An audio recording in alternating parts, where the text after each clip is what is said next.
Bismillahirrahmanirrahim. Dear students of 9th class, Lahore Board Mathematics. Last lecture में हमने अपनी 3.1 complete कर ली थी. आज हम इंशाल्लाह 3.2 स्टार्ट करेंगे. क्वेश्चन नंबर 1 देखें. Consider the universal set U is equal to x when x is multiple of 2 and 0 less than equals to 30. A is equal to x when x is element of a multiple of 6 and B is x when x is multiple of 8. तो हमने क्या करना है, list all the elements of set A and B in tabular form, A intersection भी find out करना है और Venn diagram भी ड्रॉ करनी है इसकी. ये हमारे पास सेट है. U सेट गिवन है x when x is multiple of 2 and 0 less than equal to x less than equal to 30, यानी कि x जो है u में x जो है वो 2 का मल्टीपल है, वो 0 से लेकर जो है वो इक्वल टू 30 है, और a में जो है 6 के मल्टीपल और b में जो है वो 8 के मल्टीपल्स हैं. अब ये चीज़ आपने याद रखनी है कि जो u सेट है ये यूनिवर्सल सेट है और बाकी जितने भी सेट होते हैं वो इसके सबसेट होते हैं, यानी कि u मेन होगा, बाकी सारे इसके सबसेट होंगे. सो जो a है, a उसने क्या कह दिया है, a उसने कह दिया है कि x when x is multiple of 6, x जबकि x जो है वो 6 का मल्टीपल है. तो 6 के मल्टीपल का मतलब है कि वो 6 का टेबल है. जो उसने पहले कहा था कि list all the elements of A and B in tabular form, जो इसका A पार्ट है हमने टेबुलर फॉर्म में लिख रहे हैं. उसने कहा है ऑल द मल्टीपल्स ऑफ 6 के मल्टीपल. तो 6 के मल्टीपल मतलब 6 का टेबल. 6 1 6, 6 2 12, 6 3 18, 6 4 24, 6 5 30. यहीं तक होगा, चूंकि जितने भी सेट हैं ये U के अंदर रह के बनेंगे, यूनिवर्सल सेट के अंदर रहेंगे. सिमिलरली जो B सेट हो जाएगा वो देखें मल्टीपल्स ऑफ 8, ये भी 30 या 30 से नीचे रहेंगे, ऊपर नहीं जा सकते क्योंकि U सेट जो है वो उसके ये सबसेट होते हैं. सो ये मल्टीपल्स ऑफ 8 है, 8, 16 एंड 24. ये दोनों हमने टेबुलर फॉर्म में लिख दिए A part.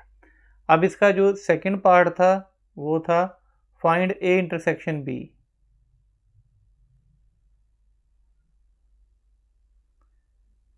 A intersection B जो है उसको सबसे पहले हम लिखेंगे A इज इक्वल टू एक सेट लिख दिया.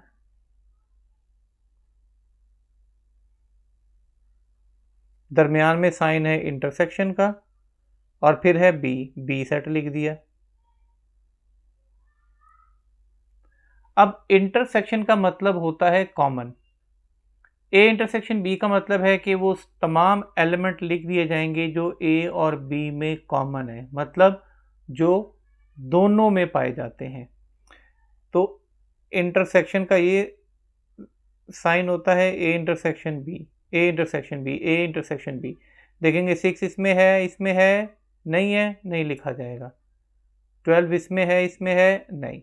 18 इसमें नहीं, 16 नहीं है, सिर्फ 24 है जो दोनों में, तो ये लिखा जाएगा. सिर्फ हमने वो लिखना है जो दोनों में. अब इसका जो लास्ट पार्ट था वो था ड्रॉ वेन डायग्राम. हमने इसमें वेन डायग्राम भी ड्रॉ करनी है. वेन डायग्राम भी जो है इसको रिप्रेजेंट करने का एक मेथड होता है. उसके लिए 3-4 चीज़ें हैं, वो अच्छे तरीके से याद रख लें. सबसे पहले U सेट यूनिवर्सल सेट है और इसको एक रेक्टेंगल की फॉर्म में शो किया जाता है, लाइक एक लाइन इधर,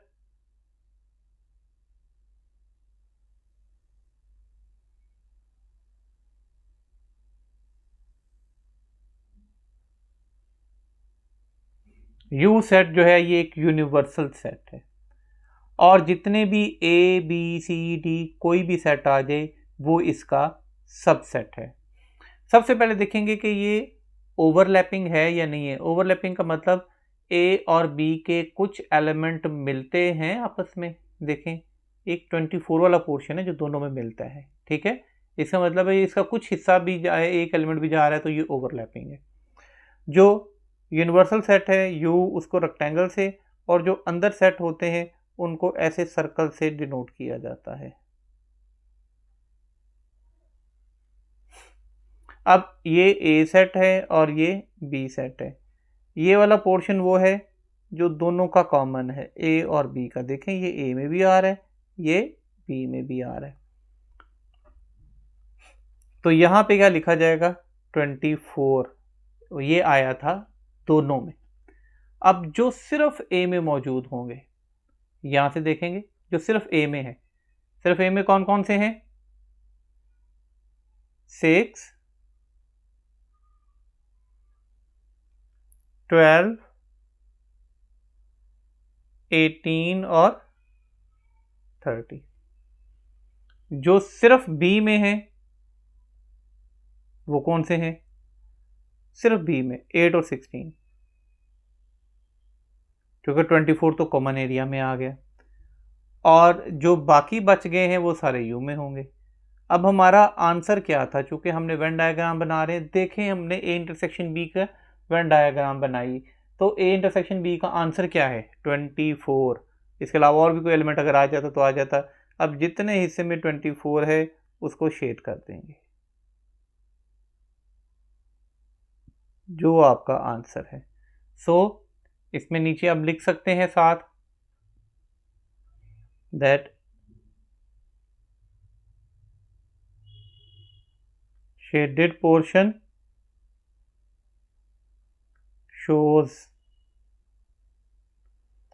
A intersection B, कि जो शेडेड पोर्शन है वो A इंटरसेक्शन B को शो कर रहा है।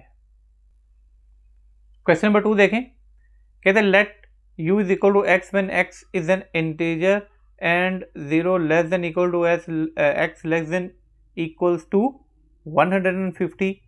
g जो है ये x when x is equal to 2 raise to power m, ठीक है, 2 की पावर m। m क्या है, कोई इंटीजर है, कोई भी इंटीजर है जो कि कहां से 0 से लेकर 12 तक है, कहते हैं। और h जो है वो है x when x is a square, x जो है उसका स्क्वायर है। इसी के से हमने g और h के एलिमेंट्स को टेबुलर फॉर्म में लिखना है, और g union h and g intersection h दोनों फाइंड आउट करने हैं। अब ये हमारे पास सिचुएशन गिवन है, u क्या है, x when x is an integer and 0 less than equals to 150 है। अब जो सिचुएशन हमारी g की बन रही है, इसका सॉल्यूशन देखते हैं। g में उसने क्या कह दिया है, g में उसने कह दिया है कि 2 रेज टू पावर m, और m क्या होगा हमारा 0 से लेकर और 12 तक। तो हम 2 की पावर करते जाएंगे। हमारे पास जो फर्स्ट पार्ट था उसमें हमने इसको टेबुलर फॉर्म में लिखना था, तो हमारे पास g क्या हो जाएगा, 2 की पावर m। पहली बार m क्या है, 0 से लेकर 12 के दरमियान देखेंगे क्या क्या स्ट्राइक करता है। तो 2 की पावर 0 1, जिसकी पावर भी 0, जिसकी पावर भी 0 जो 1 के बराबर है।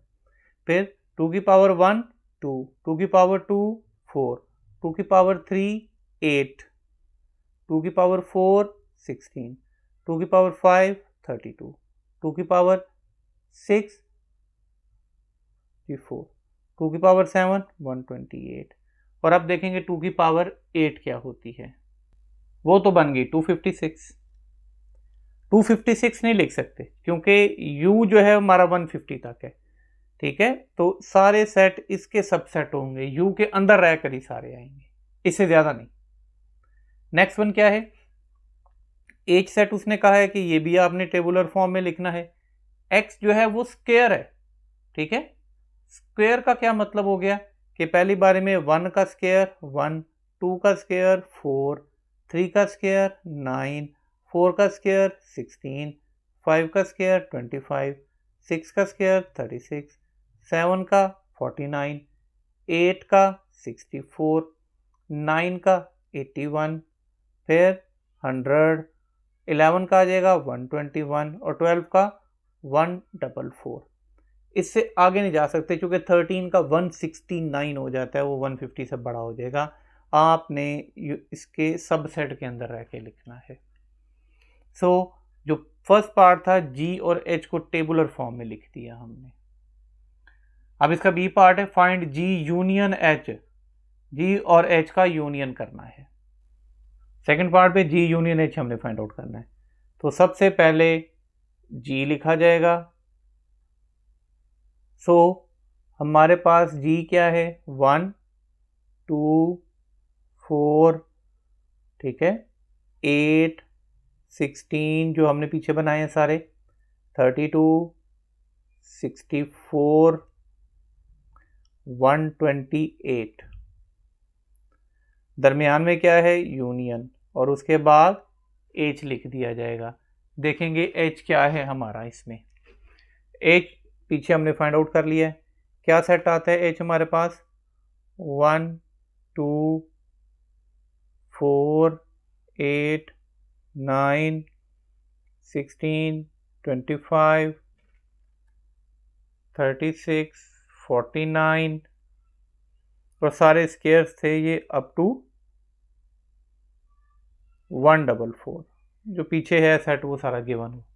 अब हमने जी यूनियन एच करना है। अभी हमने देखा कि जब हमने इंटरसेक्शन किया था तो क्या किया था, कॉमन लिए थे। यूनियन में सारे के सारे जो है वो इकट्ठे करके लिख देंगे, सारे इकट्ठे करके लिख देंगे। यूनियन में सबको जोड़ के लिख दिया जाता है। इंटरसेक्शन में कॉमन लिए जाते हैं, यूनियन में सारे जोड़ के लिख दिए जाते हैं। सो 1 यहां से, 2 दोनों में है, एक बार लिखा जाएगा। 4 दोनों में है, एक बार। 8 दोनों में है, एक बार, कोई रेपिटेशन नहीं होनी चाहिए। 9 इधर से, 16 दोनों में, बिल्कुल सीक्वेंस के साथ।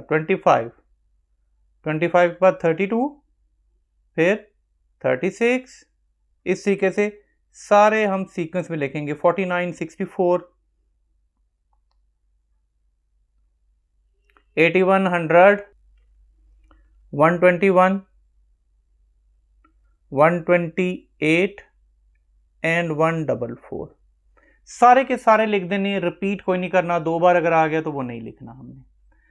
अब इसका जो थर्ड पार्ट है हमारे पास वो है इंटरसेक्शन, मतलब जी इंटरसेक्शन एच, ये फाइंड आउट करते हैं। इंटरसेक्शन पहले हमने किया हुआ है। सबसे पहले हम करते हैं जी सेट। जी में देखेंगे क्या है, 1 2 4 8 16 अप टू सॉन क्या था, 128, सारे एलिमेंट लिखेंगे। Intersection 1 2 4 8 9 16 25 up to so on 144। अब क्या करेंगे, जी इंटरसेक्शन एच, जी और एच दोनों में देखेंगे कौन से कॉमन है। इंटरसेक्शन में वो लिखे जाते हैं जो दोनों में कॉमन होते हैं। अब देखेंगे कि दोनों में कॉमन कौन कौन से हैं। देखें 1 इसमें है, लिख दिया जाएगा। 2 आ जाएगा, इसके बाद जो दोनों में है 4 आ जाएगा, फिर 16 आ जाएगा और 64 आएगा। यही दोनों में कॉमन है, तो ये जी इंटरसेक्शन एच बन जाएगा, जो इसका सेकंड पार्ट था। इसके बाद question number 3 as it is है, कंसीडर द सेट पी भी हमें गिवन है, set of prime numbers. Prime numbers कौन से होते हैं, जो अपने अलावा किसी पे भी डिवाइड नहीं होते। सो सेट कौन से हो जाएंगे प्राइम नंबर्स, 2 3 5 7 11 13 17 और 19, ठीक है। Less than equal to 20 prime number नहीं, उससे एक नंबर नीचे आ जाएंगे तो 19 वो प्राइम नंबर है। सो जो डिवाइड नहीं होते अपने अलावा किसी पे। क्यू जो है डिवाइडर ऑफ 210, जिन जिन टेबल में 210 आता है वो वाले लेने हैं हमने, और फिर उनका इंटरसेक्शन और यूनियन फाइंड आउट कर लेना है। ऐसे ही करना है आपने, यूनियन में सारे, इंटरसेक्शन में सिर्फ वो लेंगे जो कॉमन है। सेट मैं आपको बना देता हूँ, ठीक है। फिर बाकी इंटरसेक्शन और यूनियन ये एज अ प्रैक्टिस आपका होगा, ना हो तो आप कमेंट सेक्शन में कमेंट करके इसका सोल्यूशन मंगवा सकते हैं। देखिए P क्या है, x is a prime number and 0 less than equal to x less than equal to 20। तो प्राइम नंबर हमारे पास जो है वो क्या हो जाएंगे, प्राइम नंबर वो होते हैं जो अपने अलावा किसी पे डिवाइड नहीं होते। देखें 2 अपने अलावा किसी टेबल में नहीं आता, 3 भी नहीं आता, 7 भी नहीं आता, 9 3 के टेबल में आ जाता है, नहीं लिखेंगे। 11 नहीं आता, 13 भी नहीं आता, 17 भी नहीं आता और 19 भी नहीं आता P। अब ऐसे ही Q देखें, Q क्या है आपके पास, इज अ डिवाइजर ऑफ 210। देखेंगे 210 किस किस टेबल में आता है और किस में नहीं आता। ठीक है, देखें 1 के टेबल में आता है, 2 के टेबल में, अब कैलकुलेटर से डिवाइड करेंगे, देखेंगे पॉइंट के बगैर आना चाहिए, डिवाइड 210 जो है वो 2 के टेबल में आता है। ऐसे ही 3 के टेबल में भी 70 भी आ जाता है, 4 के टेबल में ये नहीं आता, 5 के टेबल में आता है, 6 के टेबल में आता है, 7 के टेबल में आता है, 8 में भी नहीं आता, 9 में भी नहीं आता, 10 पे 21 पे आ जाएगा। ठीक है, फिर 14 पे आएगा और 15 पे आएगा, इसके अलावा किसी टेबल में नहीं आएगा ये। तो लिहाजा ये उसके जो डिवाइजर होते हैं देखते हैं कि वो किस किस टेबल में आता है। अब P और Q आपके पास आ गए, आपने इनका यूनियन और इंटरसेक्शन दोनों फाइंड आउट कर लेने हैं। पहले यूनियन करेंगे, पहले इंटरसेक्शन है, देखेंगे दोनों में जो कॉमन है 3 कॉमन है इनमें, और इंटरसेक्शन में बाकी देख लें 2 3 और 7 कॉमन है, बिल्कुल 2 3 और 7, 2 3 और 7 ये इंटरसेक्शन में कॉमन आ जाएगा, और यूनियन में सारे लिखेंगे, कोई रिपीट नहीं होगा। हमारा आज का लेक्चर यहीं तक था, जिसमें कि हमने इसके पहले 3 क्वेश्चन जो है वो सॉल्व किए हैं। इंशाल्लाह क्वेश्चन नंबर 4 से ऑनवर्ड्स नेक्स्ट लेक्चर में करेंगे। Thank you very much.